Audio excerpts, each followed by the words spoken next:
Yeah. David, why are you supporting the red flag laws?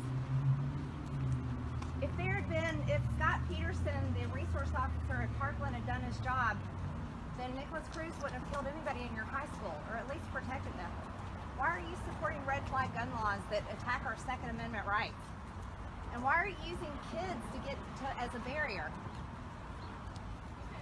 Do you not know how to defend your stance?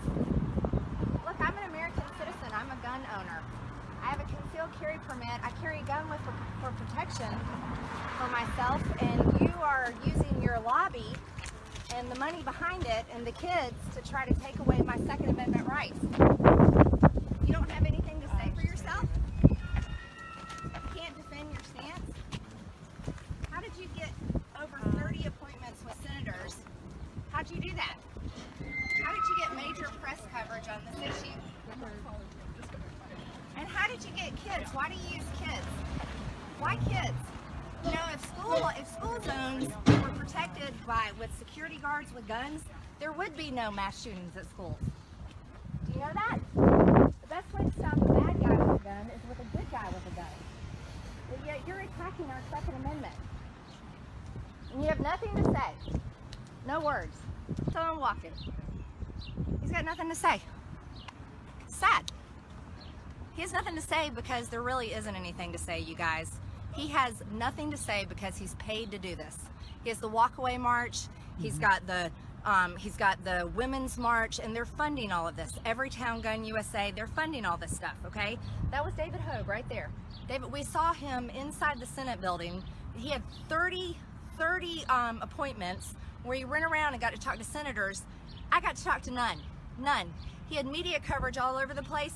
I had zero. Guess what? I'm a gun owner. I'm an American citizen, and I have nothing, but this guy with his George Soros funding and his major liberal funding has got everything. I want you to think about that. That's where we are. And he's a coward. He can't say one word because he can't defend his stance, because there is no defense for taking away guns. There is no defense for gun confiscation. Zero. And so there he goes. He just keeps walking with his two ladies that probably work with him. Maybe his handlers? Maybe his handlers, absolutely. They're telling him, don't say anything. So that's the problem. They have handlers. And they have no argument back. None. That's it. I'm done.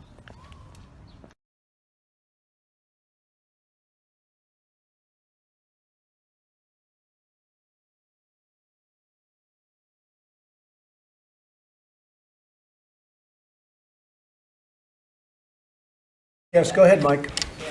Well, in the category, you spoke about it, Mr. President, gun violence restraining orders.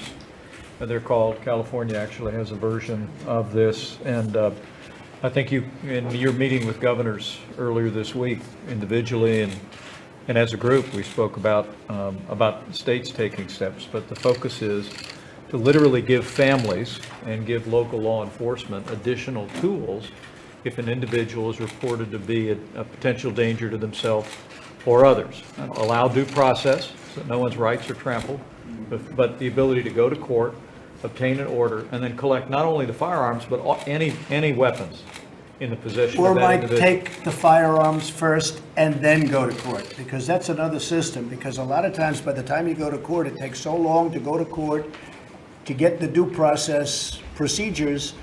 I like taking the guns early, like in this crazy man's case that just took place in Florida. He had a lot of firearms. They saw everything. To go to court would have taken a long time. So you could do exactly what you're saying, but take the guns first, go through due process second. Hey there, thanks for checking out CNBC on YouTube. Be sure to subscribe to stay up to date on all of the day's biggest stories. You can also click on any of the videos around me to watch the latest from CNBC. Thanks for watching.